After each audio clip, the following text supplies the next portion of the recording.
This happened when I was 16, 4 years ago now. I grew up in this big suburban house that my parents bought before I was born. It's one of those places that looks normal from the outside, but has all these weird quirks once you're inside. The biggest quirk by far is the basement. It's easily the largest room in the house. My parents finished it years ago and turned it into this casual hangout space with a sectional couch, a decent TV, and a couple of storage rooms in the back. You'd think a space like that would get a lot of use, but my parents are the type who prefer the living room upstairs. So, basically, the basement is essentially mine. The other thing you need to know about is my cat. His name is Toby, and he's one of those annoyingly friendly cats that constantly needs attention. Because of that, my parents put him in the basement every night before they go to sleep, so he doesn't bother them. Now, here's where things get a little sketchy, and I'm just going to be honest about it, because there's no point in pretending otherwise. The basement has this interior door that connects directly to the garage. It's technically supposed to be a convenience thing for bringing in groceries or whatever, but for me it was a convenience thing for sneaking people in. Anyway, it was a Friday night when this went down. I remember that specifically because I had invited this girl Lily over, which I wouldn't have done on a school night. I also remember assuming Toby was already down there. It wasn't a conscious thought, more so an implied assumption. It was past the time when my parents usually put him down there, so I figured he was asleep somewhere in the back. As per usual, that's why I didn't freak out when I heard a noise from one of the storage rooms. It was this faint rustling sound, like something moving around in the boxes. To be completely honest, I feel like I was justified in keeping my cool because it sounded like the exact sound an energetic cat might make. Lily obviously tensed up a little, but I explained to her that it was just my cat. And then we went back to pretending to watch whatever was on the TV, but the noises kept happening.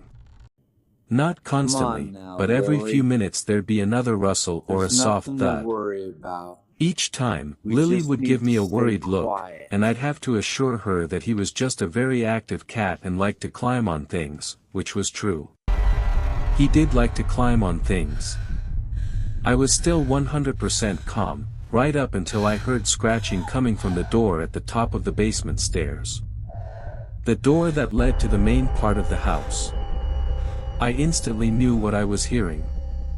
It was Toby scratching at the door to get into the basement, meaning he wasn't already down there with us, which also meant that whatever noises I'd been hearing for the past half hour were not him. I didn't say anything right away, partly because I didn't want to scare Lily, and partly because I didn't know whether I believed what I was hearing. But before I could react, Lily, who was still sitting right next to me, started screaming like she was being stabbed. I whipped my head around and realized she was pointing behind me toward the back of the basement. I turned my head a little further and literally froze in fear. There was a foam football rolling across the floor, clearly having just been thrown out of the storage room. There was someone in there. I didn't see anyone. The back of the basement was too dark, but there was no other explanation. Someone was back there. Someone had been back there the whole time. Without thinking, I grabbed Lily's arm and practically dragged her up the stairs. As soon as we made it up, I slammed the door behind us, careful not to let Toby down there. Things got really chaotic after that. Lily was crying, which was the first issue, but I was also shaking. Until that moment, I didn't even know I could get that scared. My parents eventually realized what was going on and called the police, who showed up a few minutes later. I stood on the back deck and watched the garage the entire time to make sure the intruder didn't slip out from there. Here's where things got weird, though. Over here. The police ended up searching the entire basement, including the garage, but didn't find anyone. What do you see? There were also no signs of forced entry, I swear and all we the didn't hear basement windows were anything. locked from the inside. One of the officers suggested the intruder must have slipped out through the garage before they arrived, but I know that's not possible. I didn't do anything. You have to listen to me. I was watching it the I entire was nowhere time. near that house. Sir, I calm would have down. seen We have them. witnesses placing your But vehicle after at the searching scene. the house, Witnesses? there was They're nothing lying. else that Look, the police I'm telling could do. you, this is a mistake. Of course, Look my me in the parents eye also and thought tell the me you intruder didn't had do slipped away this. without me realizing it. What have And I you could tell they done? were upset. My dad especially. But I don't care what they think. I'm 100% certain that no one escaped through the garage. There's only one path from the garage to the outdoors, and I had my eyes on it the entire time. My family never got a resolution to all of this, and I still have no explanation for everything that happened. This happened when I was 14. I'm in my 30s now, so we're talking close to 20 years ago at this point. My parents had to drive out of state for a wedding and didn't want to leave me alone despite the fact that I was staying at home alone. So, the original plan was for my older sister to stay with me for the weekend. She was already in college at the time, but she only lived an hour away. As soon as my parents left, though, she texted me and told me she had some party to go to and wasn't going to come. I didn't really care. I didn't even bother telling my parents about it, partly because I didn't want to stress them out and partly because I didn't want them to find someone else to watch me. It wasn't like the house was in some sketchy area either. It was a typical two-story suburban home in a quiet neighborhood. The place mostly consisted of families, too, so I knew I'd be fine. The evening was completely uneventful. I played Halo for like 6 hours, something I'd ordinarily never get to do. It wasn't until just after midnight where things started getting weird. I was still lounging on the couch when I heard this faint tapping sound. The sound came from somewhere in the backyard and I immediately assumed it was something hitting the siding of the house. That's honestly what it sounded like, so I wasn't too concerned. A few minutes later, though, I heard it again. The sound was nearly identical, which gave me the impression that it was a tree branch hitting the same spot on the house. But then the tapping migrated like whatever was making it was moving along the side of the house. That's when I knew something was wrong. The sound was far too intentional to not be made by something sentient. I muted the TV and froze. I didn't want to move. I just sat there listening the way anyone would. But now there was just silence. After maybe a minute, I convinced myself that it had just been a scuttling animal or the wind and I turned the TV back on. 20 minutes later, there was a new noise, one that made me a lot more concerned. It was another tapping sound, but this time it sounded like it was coming from below me, from the basement. The living room was directly above the basement, so it had to be coming from there. It was an unfinished basement with a little kitchenette in the corner, so it wasn't crazy to imagine a critter rummaging around in there. I muted the TV again, this time getting up off the couch. I was dreading it, but I had to check. I had to at least assure myself that nothing was wrong. The basement had several windows that led directly to the outdoors. So, in all likelihood, the raccoon or stray cat that had been making the first noise was now knocking against one of those windows for whatever reason. I tried to convince myself I wasn't freaking out and walked over to the basement door. I opened it and stood at the top of the stairs, looking down into the darkness. The tapping noise was louder now, happening every few seconds or so. I don't know why I did this, but I called out hello into the nothingness. The tapping stopped immediately. That's when I started feeling really uneasy because if it had just been an animal, it probably wouldn't have reacted to my voice like that. If I could just turn on the lights, I'd get a much clearer view of everything. But the light switch was at the bottom of the stairs, and there was a 0% chance I was going down there. So instead, I swung the door closed until it was only open a crack and stuck my hand through. I pointed my phone over to where I knew the window was. Then I closed my eyes and recorded a video with the flash on for a few seconds. Then I immediately shut the door and locked it. I took a deep breath and pulled up the video. It was pretty grainy, but it took me all of 1 second to realize there was a figure standing underneath one of the windows on the inside of the house. I screamed. I couldn't control myself and I ran to my room. I locked the door and immediately called my dad, who called the police for me. I was still on the phone with my parents when I started hearing repeated banging on the basement door. That guy was trying to break into the finished part of our house. And then after the 5th or 6th bang or so, there was silence again. And then the police showed up. They searched the basement, but that guy had escaped through the window. The officers were actually nice enough to search our yard, but that guy was long gone. There was a bunch of stuff missing from the basement. Like I said before, it wasn't finished, but that didn't mean my parents left it empty. I can't remember everything that had been stolen, but the scariest thing by far was this: when the police inspected the kitchenette, they found the biggest knife in the rack missing. It was a terrifying thought. If it weren't for the video on my phone, I don't think the police would have taken things as seriously as they did. But of course, nothing ever came of it. And this was almost 20 years ago now. I have no idea what happened to that old phone. It's probably buried in a box of junk in my parents' house somewhere, if it even still exists. If I ever find it and the thing still turns on, I'll submit the footage. This happened maybe 8 or 9 months after I moved into my first house. I was 24 at the time, fresh out of college with a decent job. All you need to know about the house is that it had a very spacious basement that I mostly used for storage.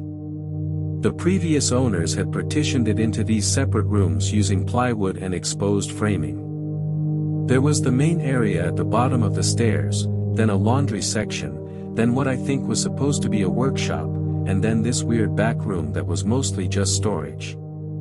It had kind of a maze-like quality to it. You couldn't see the entire basement from any single vantage point, which I remember thinking was kind of cool when I first toured the place. Anyway, it was a weeknight. I needed to go downstairs to do laundry, which was the only time I ever really went down there.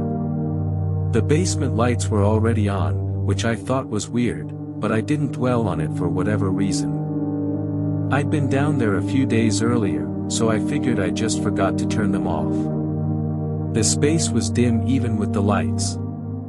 I hadn't bothered changing the old yellow incandescent that had been there when I moved in. I started walking down the stairs and things escalated so abruptly that I couldn't react quick enough.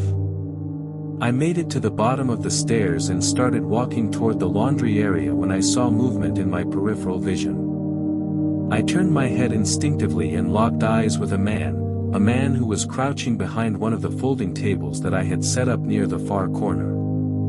It was so unsettling that I almost dropped the basket. My brain refused to register what I was seeing. There was literally a stranger hiding in my basement. I couldn't move. All I could do was stare at this intruder who was now staring back at me. And it was not a pleasant stare. He looked like he had just crawled out of a sewer or something. And then he stood up and ran. Not at me though, further into the basement toward the partitioned rooms in the back. That snapped me out of my fear-induced haze. And I started moving backwards toward the basement stairs. But I must have wasted too much time because before I could reach the stairs, all the lights in the basement went out.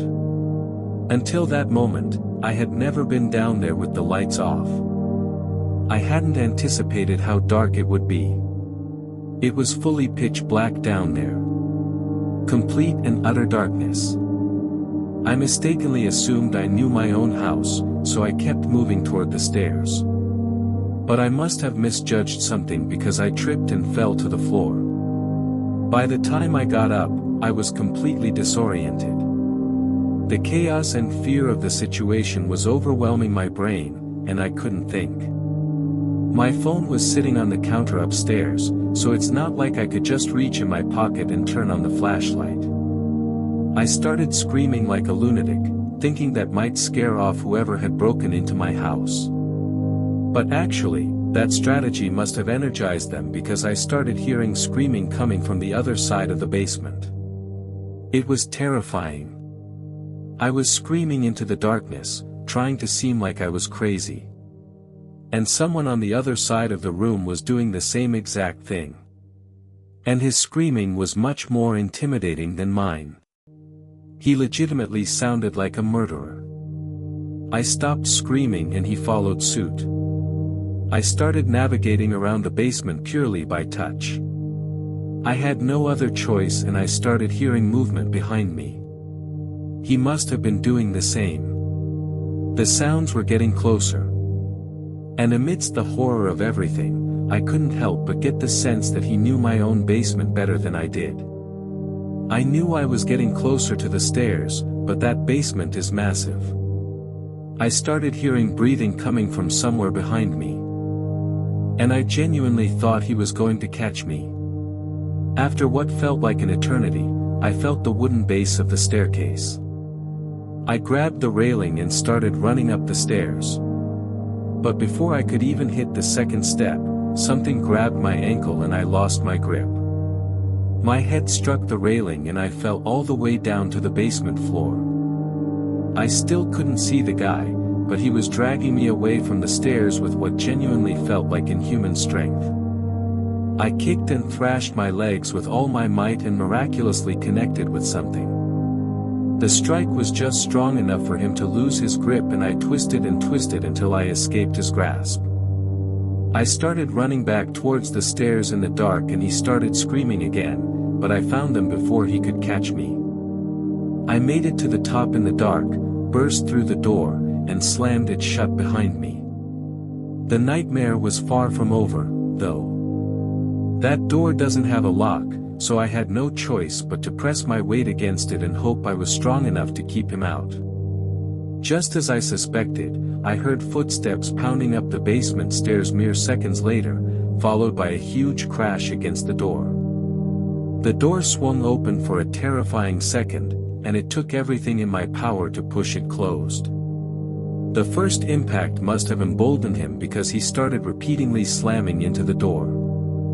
I yanked off my socks and pushed against the door, knowing my life depended on it. I have no idea how he didn't make it through, but he eventually gave up. I heard footsteps crashing back down the basement stairs, and I immediately seized the opportunity to grab my phone. I ran over to the counter, grabbed it, and ran back to the basement door. With my back pressed against the door again, I called the police. When they finally arrived, that guy was gone. I kind of had a feeling. One of the basement windows had been forced open from the outside, and it didn't take a genius to figure out what happened. There was nothing missing or stolen. So, one of the officers suggested that the intruder was probably using my basement as a place to live or hide. That hadn't crossed my mind, but it was somehow a worse thought than him simply wanting to rob the place. The other reason the police arrived at that theory was that the intruder somehow knew where the light switch was, which wasn't in the most obvious place.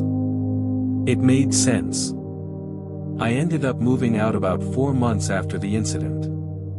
Thinking about this again has confirmed something for me. That guy was fully prepared to kill me that night. And if things had played out differently, he just might have. I think every kid is afraid of basements. Let's face it, they're scary places.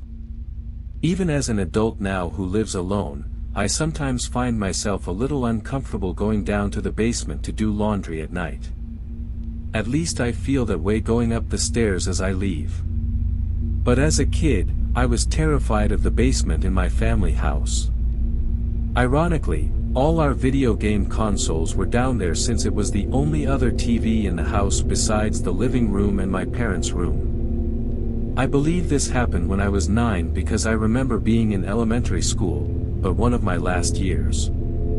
On the weekends, I like to stay up playing video games in the basement. One of my old favorites was Grand Theft Auto, Vice City on the PS2. For whatever reason, I could never beat the game, and I'd spend countless nights trying to do so. Well, it was one of those nights I was down there playing. I usually didn't like being up too late because the second my parents went to sleep, I'd be too scared to be down in the basement. Just the idea of my mom or dad watching TV upstairs was enough to make me feel somewhat safe knowing they were a quick run up the stairs away. Similar to my current house today, my old family home in rural Ohio had the laundry/boiler room in the basement. That room terrified me because it was pitch black at all hours of the day due to there being absolutely no windows. Also, weird sounds always came from there, as to be expected, I guess, since it's a boiler room. There were definitely a handful of times where I stopped my game to listen when I thought I heard an unusual sound come from in there, even with the door closed.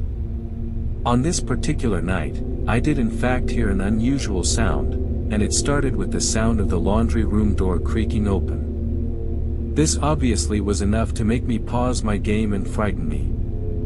There was an uncomfortable silence in the basement for a second, and it was then followed by what I can only describe as the sound of a woman moaning or groaning in an almost ghost-like way, but it sounded like my mom's voice. In fact, I knew it was. I started laughing and I'm sure I said something like, "Nice try, Mom," knowing she was trying to scare me. Which, side note, looking back, even as a kid, I should have realized something was wrong, considering my mom has never been a goofy person that would pull this kind of prank. But I walked over to the laundry room with a little more confidence now. And as I was in front of the open doorway leading into the darkness, the groans had stopped by now. I looked straight into the pitch-black room ahead. And as I inched closer, the outline of a person standing in there became visible. "Mom," I said, now with less confidence. When I got just close enough, I made the judgment that it was not my mom. I started screaming as I ran up the stairs to the living room, and my horrific judgment was right. There was my mom in the living room with my dad. At this point, they were both already standing up, responding to my screams. I yelled, "There's a woman in the laundry room." And I remember they looked at each other and then both ran down to the basement, slamming the door shut behind them. I sat confused, scared, but slightly relieved knowing my parents were down there. Now, I remember being in the living room for a long time before my mom came upstairs and told me to go to my room and go to sleep. I didn't ask questions and obeyed.